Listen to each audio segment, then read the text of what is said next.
So we'll start off here with a very brief summary of the meditation. Then we'll look at Descartes' method of doubt and the criteria of knowledge that Descartes is going to set up. It's what needs to sort of be satisfied in order for any belief to actually count as knowledge. We'll look at his dream doubt argument and how that leads to skepticism about the external world. And then finally, we'll wrap up by looking at his infamous evil demon hypothesis or evil demon doubt, which comes at the end of the meditation, right? So let's start digging into this. Let's look at the summary of the first meditation. Okay, so what is Descartes going to set out to do? The first thing he's going to begin doing is introducing his method of doubt. And remember from the last lecture, this idea of hyperbolic doubt or methodological doubt. This is a way of actually arriving at truth. So we use the perspective of the skeptic to arrive at knowledge. The method of doubt will give us grounds for doubting all things, especially things derived through the senses. And what Descartes wants this to do is free us from our preconceived opinions and lead the mind away from the senses and clear the way for what Descartes is going to call clear and distinct ideas. Remember, clear and distinct ideas from the last lecture? These are ideas that have a kind of analytical clarity and exactness that we find in logic and mathematics, but with philosophical ideas. These are the type of ideas that Descartes is interested in. But he thinks the first thing we have to do is get rid of our preconceptions, because we've got a lot of false beliefs. We've been told a lot of things in our lives through our education, through our upbringing, that just simply aren't true, that we really just don't have justification for. And so for Descartes, he's going to say, hey, I'm going to get rid of those, and I'm going to build up a whole new structure of knowledge from the foundations, from the very beginning. And I'm going to use doubt as the way of getting there. So methodological doubt, I'm going to doubt the things I took to be most certain to see if I can't find some claim or belief which can serve as the foundational belief of my philosophical system. So he's going to open up all of his beliefs to doubt. No belief will receive any sort of special privilege, right? Not even his belief in God. Descartes is a religious person, by the way, and he believes in God, but even that is going to be subject to doubt for Descartes, because he needs a certain type of certainty in order to accept a belief as true. Okay, so he's going to rid himself of his preconceptions about what is true and what is false in an attempt to clear the way for what is really true, for what is incapable of being doubted. Okay, so that's basically what the first meditation is about. And the first meditation is really setting up the second meditation, which we're going to start covering next week. Okay, so let's look at the method of doubt, since we just spent so much time talking about that. And let's begin with the quote here from the text. I want you to pay attention here as I read through this, and just help me get a sense of what Descartes is saying here. All right, so he writes, "For several years now, I have been aware that I accepted many falsehoods as true in my youth, that what I built on the foundation of those falsehoods was dubious, and therefore that once in my life, I would need to tear down everything and begin anew from the foundations if I wanted to establish any firm and lasting knowledge. Today, then, having rid myself of worries and having arranged for some peace and quiet, I withdraw alone, free at last, earnestly and wholeheartedly to overthrow all of my beliefs." Okay, so what's the project here? Seems pretty ambitious, right? What's Descartes saying he's going to do? And he says, look, so what my project, my meditation is going to be, is overthrowing all of these old beliefs by applying to them the method of doubt. And what I'm going to try and do is see if there's anything that I can't doubt. And the reason why I want to do this is because if I'm really a good philosopher and I want to base my science on a good, solid epistemological foundation, I need to make sure that that foundation isn't shaky, right? Because if I have false fundamental principles and beliefs underlying my system of knowledge, then the whole system is going to be resting on a shaky foundation. And it's just going to easily topple over. And we're going to find ourselves where the medievals were at, right?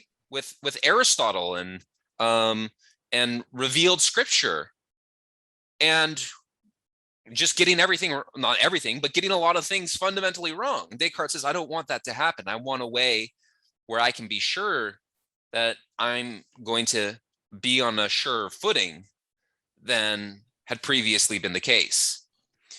So I've got to overthrow my false beliefs. I got to make sure I get rid of those and get them out, at least at the foundation of the system.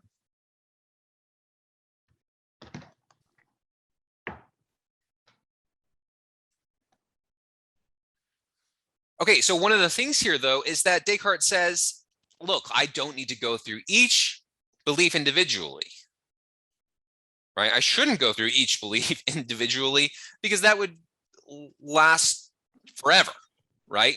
I would spend the rest of my life going through each individual belief. Somebody is unmuted. Please make sure to keep yourself muted if you're not speaking. So he doesn't need to go through each of his beliefs individually. That would take forever, right? Instead, what he says he's going to do is go straight for the principles or the foundations upon which those other beliefs depend, right? And so as I was just suggesting, he's making an analogy here to the foundations of a building. And he's saying, my system of knowledge, it's like if I want a solid system of knowledge, just like with a building, I need a solid foundation to build upon. If the foundation is shaky or unstable, the whole structure can collapse. And since I can't go through each belief individually, I'll go straight for the principles upon which all my other beliefs depend, the foundational principles.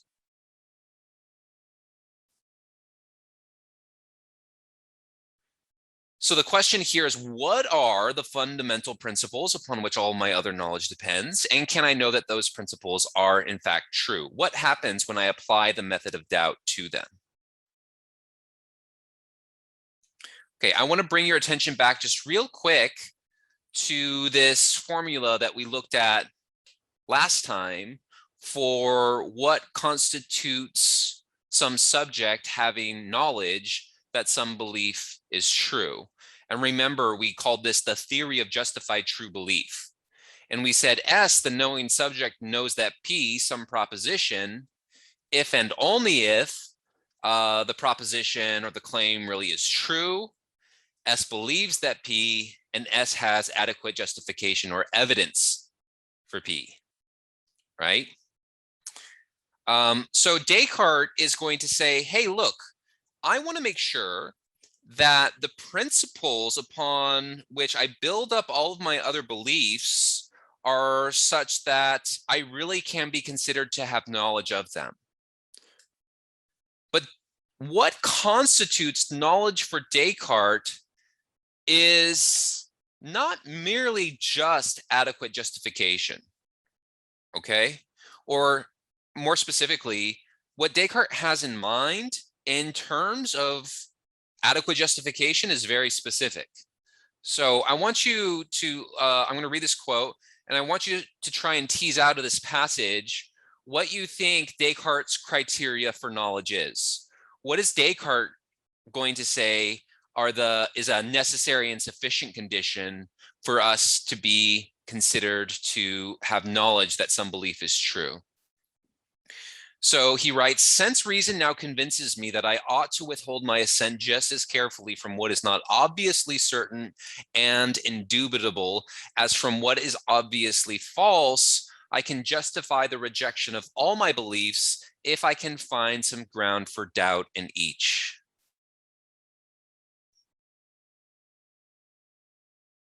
Since reason now convinces me that I ought to withhold my assent just as carefully from what is not obviously certain and indubitable as from what is obviously false, I can justify the rejection of all my beliefs if I can find some ground for doubt in each. what is Descartes saying is the criteria he has for whether or not he's going to take a belief on as a foundational pillar in his system of knowledge? Can you tell? What's he saying here? What does indubitable mean? Undoubtable. Yeah. Unquestionable. Unquestionable. Incapable of being doubted. Okay. So Descartes saying, my method, I'm going to try and overthrow my old beliefs. And here's my method. Methodological doubt, hyperbolic doubt. If I can find any room for doubt in a belief, I'm not going to consider it a belief I have knowledge about. If there's any room for doubt. If there's any room for doubt, if I can think of any possible doubt about why the belief is true, I'm going to reject it as false. So what then would we say is Descartes' criteria for what would enable him to say that he has knowledge of some belief? What would have to be the case?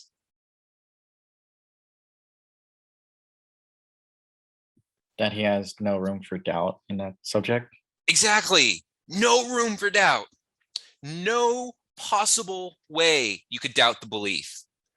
Absolutely certain. Yeah, that's Descartes' criteria for knowledge. It's not merely adequate justification. That's not going to cut it for Descartes. Descartes is going to say, hey, in order for a belief to count as knowledge, it needs to be rationally indubitable. So the belief needs to be true on the one hand, but I also need to be certain that that belief is true, meaning that there's no possible way for me to doubt the belief. That belief must be indubitable, rationally indubitable, such that there's no possible way to doubt it. Only if a belief meets those criteria will it be allowed into the system of knowledge. Okay, so like nothing wishy-washy, no wishy-washy stuff here, nothing that might be true or might be false. It's got to be true. There's no possible way to doubt it. It's a pretty high bar for knowledge, right? And I just want to make sure we're clear about this. Descartes does not require merely that a belief is justified in order for it to count as knowledge, but that it is certain and cannot be doubted. That there's no possible way to doubt it. Okay, so we all understand what Descartes' doing here. He's going to go through his old beliefs, use the method of doubt, hyperbolic doubt. If he can find any room for doubt in his beliefs, he's going to reject them. And what he's looking for is some belief that there's no possible way to doubt. That's his criteria for knowledge. If he finds a belief like that, he's going to allow it in as a foundational principle in his system. And again, remember, he's not going to go through all of his beliefs individually. That would take far too long. He's going to go straight for the principles upon which his other beliefs depend. Okay. So let's take a look at how Descartes sets up dream doubt now and the kind of doubt that that leads to for Descartes. So what is the first foundational principle that Descartes begins to scrutinize, the principle upon which he says many of his other beliefs depend? What's the foundational principle he starts with? Do you remember? God. It would be prudent for me never completely to trust those who have cheated me even once, so I can't trust my senses. The senses, right? So the foundational principle that he begins scrutinizing is that his senses are reliable. And he says, hey, look, this is a foundational principle. It's foundational because many of my other beliefs depend upon it. What sort of beliefs depend upon this claim being true, that the senses are reliable? Can you think of any? Just any physical observations. Yeah. Anything you like personally observe without like the backing of science or anything. Well, I mean, yeah, Or that's you true. could even Any argue- observation, but even with science, right? You could I just mean, say like your any- eyes are lying to you, you know? Your eyes are lying to you. Any empirical belief, right? Which is a whole bunch of our beliefs. Yeah, right. My belief that the truck hurtling down the road is going to pose bodily harm if I don't get out of the way is dependent upon the truth of this claim that the senses are reliable. If the senses weren't reliable, I wouldn't have any knowledge of that other belief, right? If the senses weren't reliable, then, the belief that that I'm currently living in Oakland in the year 2021, that could also be subject to doubt. Like the amount of beliefs I gain through my senses is enormous. Think back to our distinction between a priori claims and a posteriori claims. That the senses are reliable, that principle is what allows us to know any sort of a posteriori claim, any claim which we know through observation or experimentation even.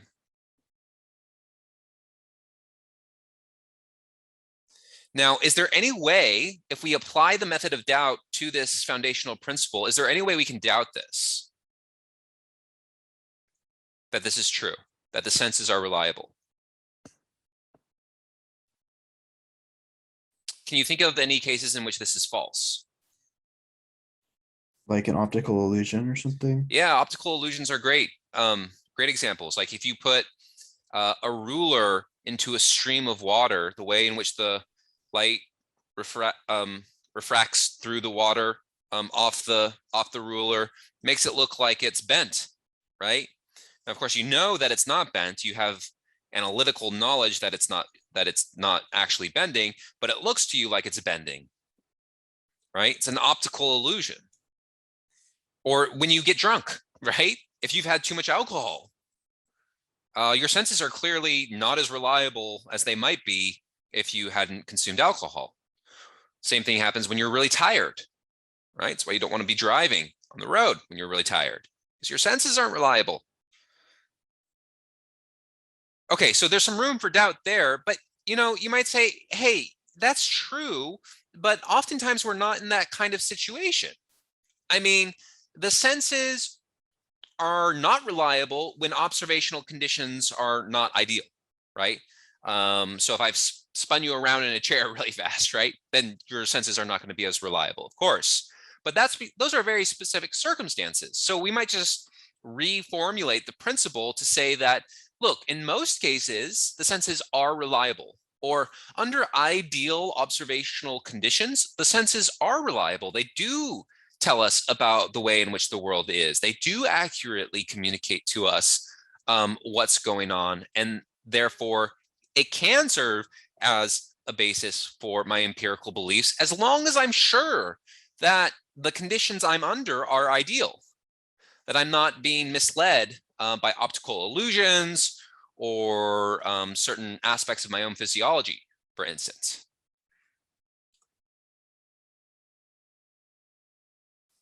Are there any ways that I could doubt the newly reformulated principle here that the senses are reliable under ideal observational conditions? Can I doubt that? I mean, many people believe this to be true, right? That the senses are reliable. I mean, how many of your beliefs are based upon this principle? A lot of them. I would say Oh, a lot of, yeah. probably most of them, Yeah. right? Probably most of them are based upon this idea. And so Descartes saying, I wonder if there's any way to doubt this. The first thought he has here is maybe I'm insane and I don't know it. That's kind of how I feel right now. Okay, well, welcome to philosophy. Just persist and clarity will come. So he says, look, we know about these cases, right? He's writing in the 17th century, so his description here in the text is a bit primitive. But he says, like, look, if you go to an asylum, you see people who are insane and they don't know that they are insane. So they have beliefs about the world which they think are correct, but they don't know that they are undergoing a hallucination, right? So somebody, for instance, who believes that they're Napoleon, right? Or, you know, whatever the case may be, you might think you're somebody when you're not. And Descartes says, well, what if I'm in that situation right now? What if I'm actually insane and I simply don't know it? If I'm insane and I simply don't know it, then many of the beliefs I have about the world are probably false. Yeah. So if I were insane and I simply didn't realize that I was insane, then the claim that my senses are reliable wouldn't be true, because I would be almost systematically deceived about many things I take to be true. Maybe not systematically, because maybe it's just a set of beliefs, right? Maybe I believe I'm the president of the United States, right? And I really believe it. But I'm actually, you know, in a hospital. I believe it's true, but it's not. Well, if that scenario were to play out, if that were the case, then it wouldn't be true that my senses are reliable, even under ideal observational conditions. Of course, you might just say, hey, maybe being insane is not being in ideal observational conditions, right? And Descartes sort of dismisses this because he does say, well, hey, I guess, you know, there are ways in which if I'm insane, like I could eventually be talked out of it or something like that. It's not exactly clear what his reasons are here for dismissing this doubt, but he kind of pushes it aside. And he has an even more serious doubt, which it's very similar, but it's more systematic, right? He says, what if I think I'm awake, but I'm actually dreaming? Yeah. So right now, I think I'm awake, but what if it were the case that I was just having an elaborate dream? I think I'm awake, but I'm actually asleep. Well, if I think I'm awake and I'm actually asleep, then what my senses are communicating to me isn't of reality, right? I'm not actually seeing things as they are. I'm in a dream. So if I think I'm awake, but I'm actually dreaming, then it would be the case that the senses are not reliable. Because what I'm dreaming, right, are just imaginary things. They don't really exist.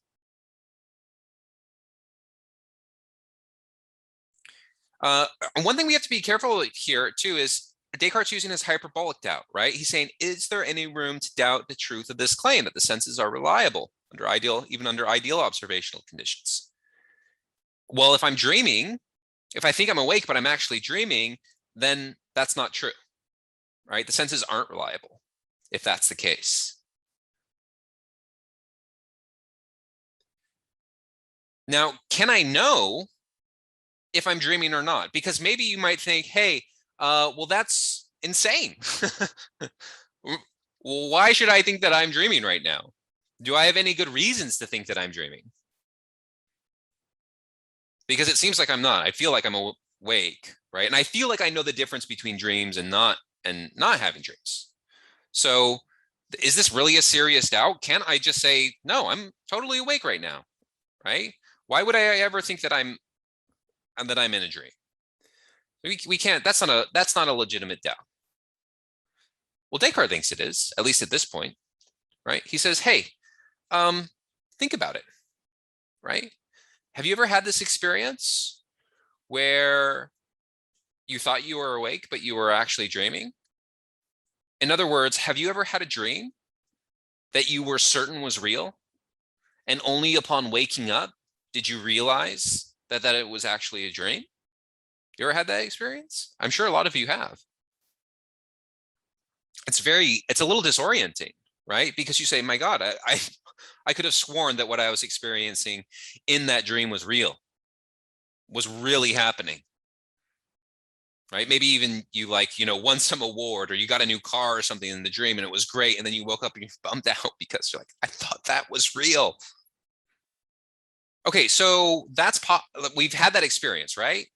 At least I think probably many of us have. where we've had a dream, we thought it was real, and only upon waking did we realize that it wasn't real. So in the dream, we just took it as real, right? Now here's the worry. How do I know that I'm not precisely in that situation right now? Right? Because if I have had the experience of a dream which seems so real that I took it as reality, then while I'm in the dream, it just seems like that's reality. I didn't have any thought that I was in a dream. And right now, as I'm talking to you in the year 2021 over Zoom through a location in Oakland, California, I think I'm awake, right? It seems to me like this is real, right? But how do I know that in the next 5 minutes, my alarm clock is not going to go off? I'm going to wake up and then I'm going to say, my God, that was really just an elaborate dream. You see, because in the dream, you don't know. In the dream, it seems to you to be entirely real. And there's no thought that you're even in the dream, right? So there's no thought now that I'm in a dream, but how do I know it's not exactly the same sort of situation? Colby, go ahead. Couldn't you argue that in a dream you can't like feel pain or anything? So if you like pinch yourself now, you can tell that you're not in a dream. Okay, so in a dream, you can't feel pain. First of all, I don't know if that's Or like, an empirical truth. I know that's something people say, but I don't know if that's actually true. People say all sorts of wacky things about dreams, right?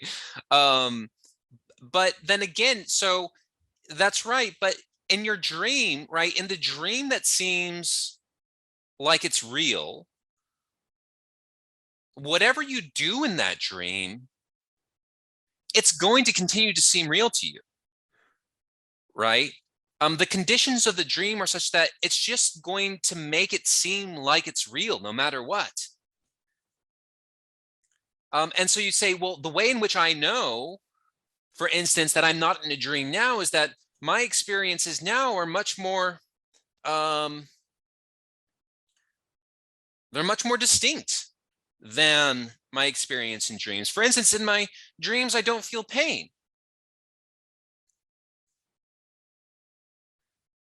But we've all had the dreams in which we thought the dream was real, right? So in the dream that we think is real, it seems to us that it's real, right?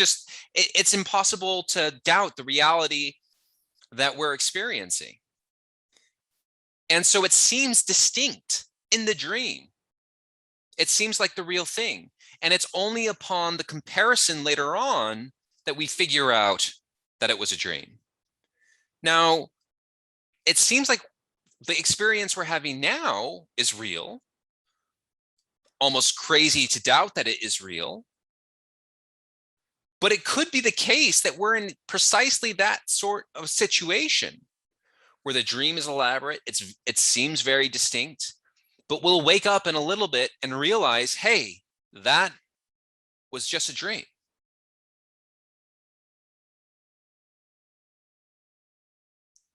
Right? And so that goes back to the quote from the Matrix that we looked at last time, right? Have you ever had the experience of a dream which was so real, Neo, that you couldn't tell the difference between the real world and the dream world, right? Suppose you have that experience of the dream, the seemingly real dream.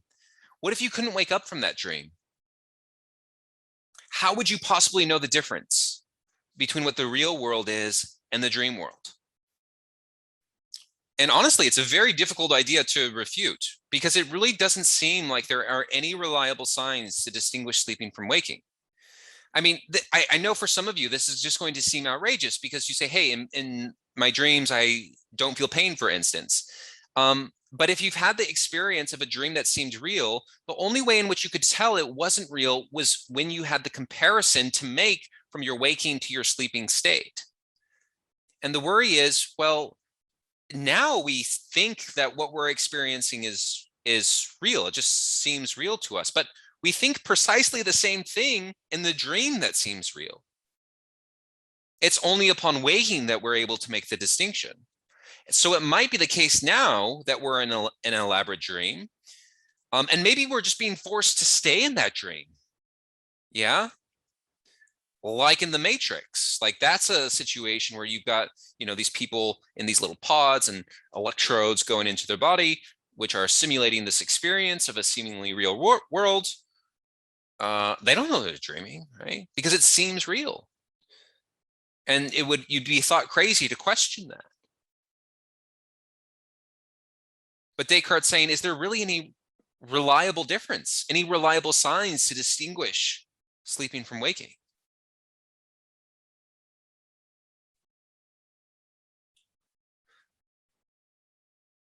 We'll talk about this more. I want to hear your objections, right? Because you should be saying, hey, wait a second. I want to get out of Descartes' problem here, right? That's a perfectly legitimate move to want to make here.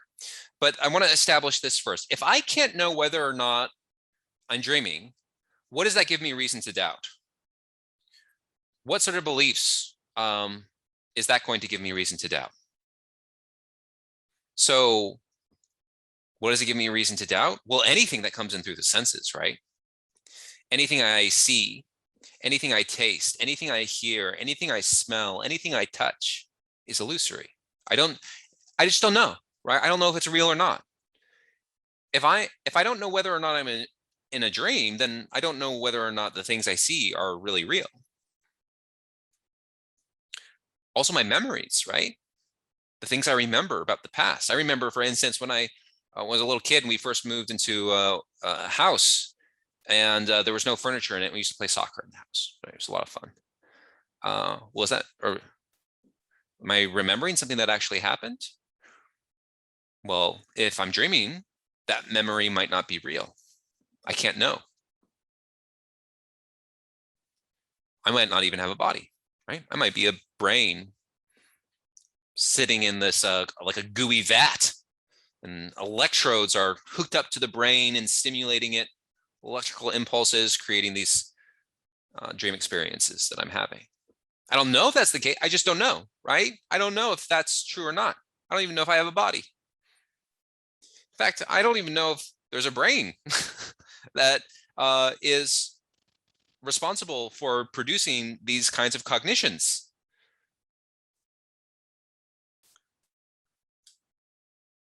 It might not even be the year I think it is, right? It might be 2,500. And I think it's the year 2021.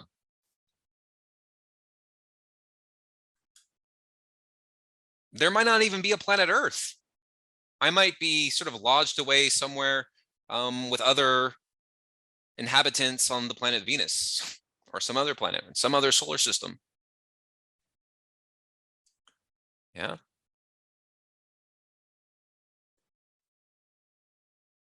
So it gives me reason to doubt that my senses are reliable.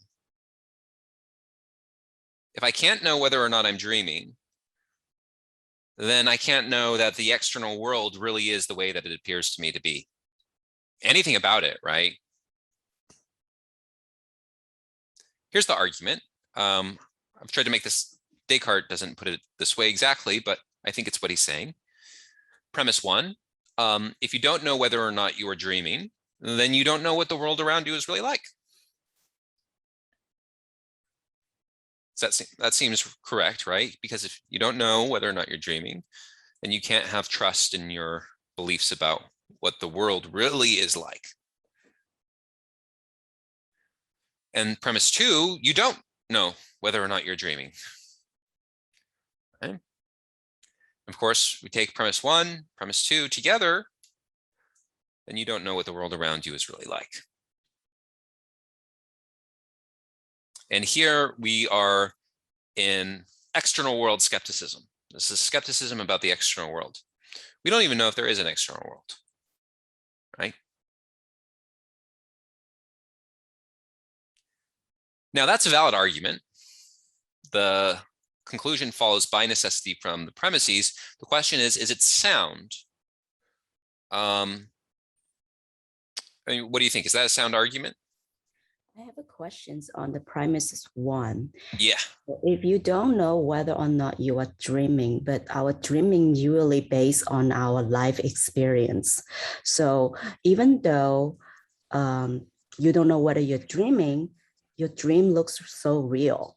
Mhm. And the database is still from your life experience. Mhm. So, and how can you say you don't know what what the world around you is really like? It might Well, be. that's interesting. And Descartes brings up the same point, right? And he says, well, look, I mean, even when I'm dreaming, isn't my dream experience somewhat loosely based on real things, right?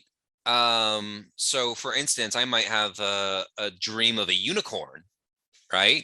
But to get the image of to have the experience of the unicorn in the dream, I've got to like have some more basic stuff that I've put together, like the idea of a horned animal and the idea of a horse. And I've sort of combined those two ideas together to get the experience of the unicorn. And you might say, well, so aren't my dreams based upon real experiences? And that might be the case, and we'll get there in just a moment. You're sort of anticipating the next move. But even if that were the case, even if the dream experience was based on some more real experiences, wouldn't I, if I thought, if I don't know whether or not I'm dreaming, then the way in which I'm taking things to be, it might still be radically different than the way I'm taking it to be, right? Because I might be dreaming of the unicorn. That's not how it is in reality. Maybe that's based upon something real, but my experience, the way the world seems to me in the dream, is illusory, right? It's not really that way. It might be based on some real stuff, but what I'm experiencing, the way the world seems to me, the way what it seems to be like, isn't really the case. Yeah? Does that make sense? Yeah. What about when we are dreaming, the physics laws doesn't apply to anything? For example, in my dream, I can fly, Yeah. but in reality, I cannot. Yeah, well, that's a good one too, right? So let's say you're having one of these real dream experiences and it seems, and you're flying in it, and that just seems like that's how things work in the dream. Well, actually, when you're flying in a dream, there are certain physics involved in being able to fly, right? They might not be the physics that hold in this particular world, but you can think about this like in a video game, for instance. You've got to somehow program the laws of that universe that you're creating in a video game. And you can program a character in a video game to be able to fly. So, and that is based upon laws of physics, slightly altered. They're not the same laws, the laws that hold here, or at least tweaked a little bit. So certain physical laws would still hold in the dream world, right? If you're flying, then there's got to be some kind of basic sort of mathematical structure to that in order for there to be an experience of flying at all. So just the mere fact that you can fly doesn't necessarily mean that doesn't show us that that is different from the real world, right? Because in some sense, physical laws may still hold in that case too. Does that sort of address the objection there? I'm not sure I fully addressed what you're trying to get at there. Yes, but some other things like seeing dead people in our dreams, or in reality, we have some consistency, but in dreams, it is so apart. We can be child, and then on the next scene, we will be an adult, or in different place, or in different time. But that's right. In reality, we have just this consistency, and we are sleeping and then waking up next morning, and it will continue. Right. So in the dream, it seems like things are more disconnected, right? More subject to change and morph and so on in ways that don't seem to be able to occur in ordinary waking experiences. Now, the worry, though, that Descartes is bringing up is that, remember that dream that you had, which seemed real at the time, right? There may have been things happening in that dream, which upon further reflection, when you wake up, you say, well, oh, I see, that wasn't really possible. But in the dream, it seemed real. And the only way you get that sense that, oh, the dream is different than the real world is because you now have the comparison. You've woken up and you're making the comparison. But when you're having the elaborate dream, which seems real to you, you're not thinking, oh, hey, this is more amorphous than what my experiences are in waking life. Just as you are not saying now, oh, hey, my experiences here are amorphous, right? And I guess when I wake up, then I'll start to see that this is only a dream, right? You take it real as being real in the dream, and you don't question it.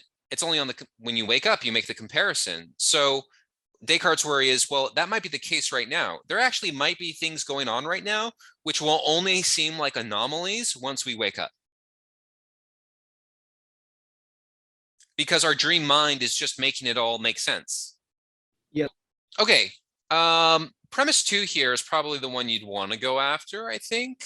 You don't know whether or not you're dreaming. I feel like that's the one most people have issue with. But notice that what Descartes is saying, Descartes is not saying you are dreaming. Okay? It's really important to make sure we're clear about this. He's not saying you are dreaming. He's saying we don't know. We actually can't have knowledge about whether we're dreaming or not. There's no reliable sign to tell the difference between a realistic dream and waking life. So since there's no reliable sign, we just don't have knowledge about whether or not we're dreaming. And since we don't have knowledge about whether or not we're dreaming, we don't have knowledge that our senses really are communicating to us the way the world really is. We don't know if the world really is the way we think it is.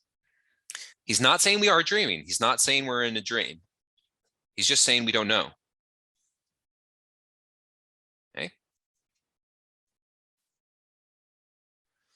All right, so we're touching on this a little bit because you might think, well, yeah, even if I am in a dream, like that dream has to be patterned upon some real stuff, right? There must be some simple and universal things from which the images of the imagination are composed.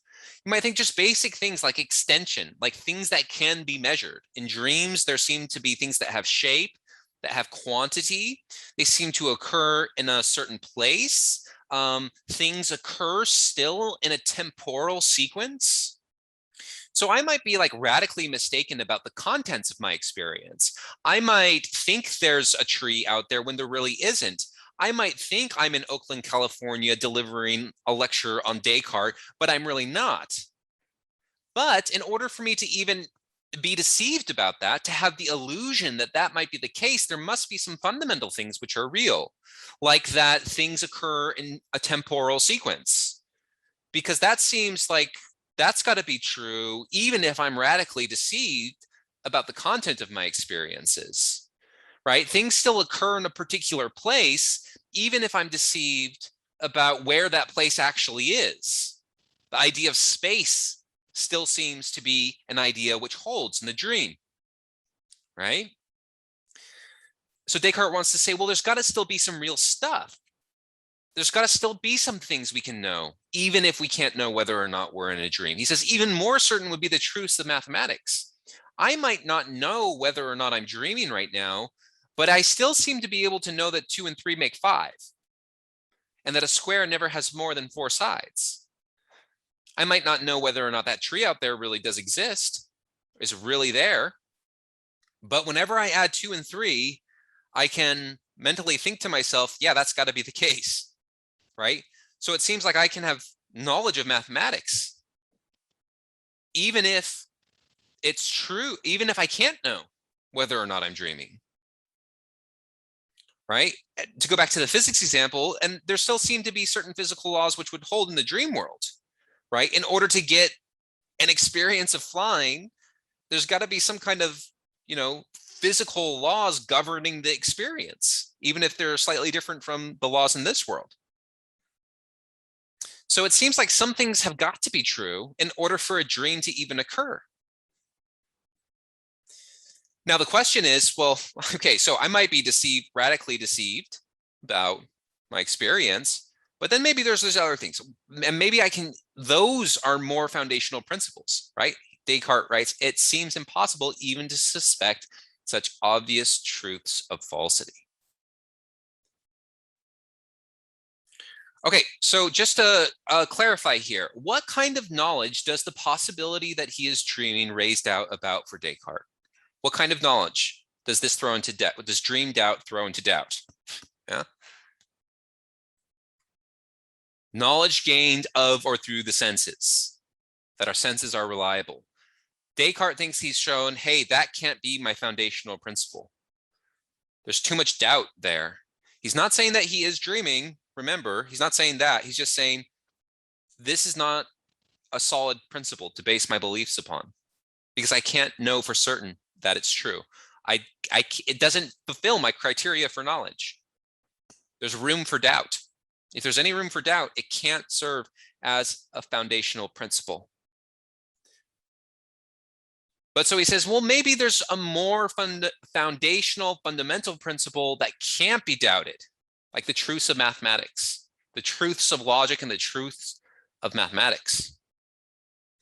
Right? So I might not be able to trust my senses or hold that my senses are reliable, but I can know truths of logic and mathematics. Okay, but can we? Can I be deceived about things that I take to be most certain? Things which seem to me to just be absurd. Like, there's no possible way for me to doubt them. Can I be mistaken about those sorts of things? Can I be mistaken that 2 and 3 make 5? Could I be deceived about that? Can you think of a possible way in which I might be wrong when I add 2 and 3 and sum 5? So in the text, Descartes says that if God exists, God is omnipotent, God can do anything. So as a thought experiment, what if there was like an anti-God, an omnipotent being that is not good and wants to mess around with me all the time? Yep. Yeah, wonderful. So Descartes says, I mean, this seems like the most obvious truth. And he says, and look, I believe in God, and God isn't a deceiver, right? God isn't a deceiver, because if he were a deceiver, then he wouldn't be all good. So God isn't a deceiver. But then Descartes thinks, but wait a second, I could be deceived about whether or not my senses are reliable, which is like a pretty big deception to undergo. And so suddenly he has this doubt, and he says, well, if God deceives me some of the time, what would stop him from deceiving me all of the time? What would stop him from deceiving me systematically? I mean, it seems as incompatible for an all good God to deceive me some of the time as it is for him to deceive me some of the time as it is for him to deceive me all of the time. And so suddenly he says, wait a second, what if there isn't even a God? What if God doesn't even exist? What if there is instead an evil demon, an anti-God, right? Sometimes referred to as the evil genie. And instead of this all good God making sure that I'm not deceived, we have this evil demon whose job it is to systematically deceive me about everything that I take to be true. He uses all of his power, and he's incredibly clever, and he uses extremely subtle means to deceive me every step of the way. So whenever I add 2 and 3 and get 5, the evil demon has made it so that just when I'm about to get the right answer, he makes it seem like 2 and 3 make 5, when in fact it doesn't. Right? There's just a subtle little switch, a little gear he turns right at the moment when I'm about to get the correct answer, and he gives me the wrong answer, and he makes it seem to me like I've gotten the right answer. And he's just laughing away. Look at the systematic deception this little puny mortal is continually experiencing about everything he takes to be true. It's all a deception.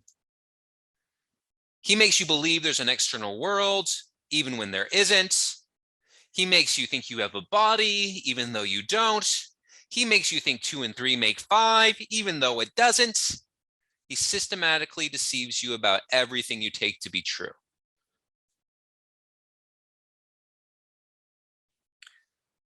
Okay, now some of you might be saying, well, how do you know there's an evil demon, right? Well, that's not Descartes' point. Descartes' point is that could be the case, right? We don't know. Can we give a proof that it's not the case that an evil demon is deceiving me at every possible step? The logic here is exactly similar to the dreamed out argument, but now it's not applied just to the external world. It's not applied just to the senses. It's applied to everything. So we've moved from external world skepticism to what is referred to as global skepticism. It's skepticism about everything we could possibly take to be true. Premise one, if you don't know whether or not an evil demon is deceiving you, then you don't know whether anything you take to be true is in fact true. Premise two, you don't know whether or not an evil demon is deceiving you. Therefore, you don't know whether anything you take to be true is in fact true.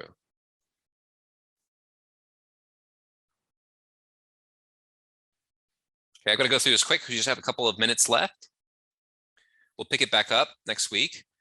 If there were such an evil demon that systematically deceived me about everything I took to be true, then I'd have no justification for believing anything I took to be true was in fact true.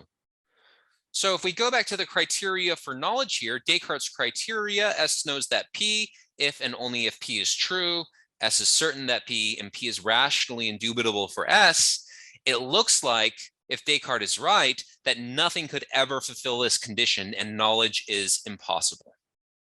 We can't have knowledge about anything. That's what it looks like so far. Descartes' thrown himself into global skepticism. Now, in some later texts, Descartes actually he says, look, I don't actually believe there's an evil demon, right? That's not what he's saying. This is hyperbolic doubt, methodological doubt.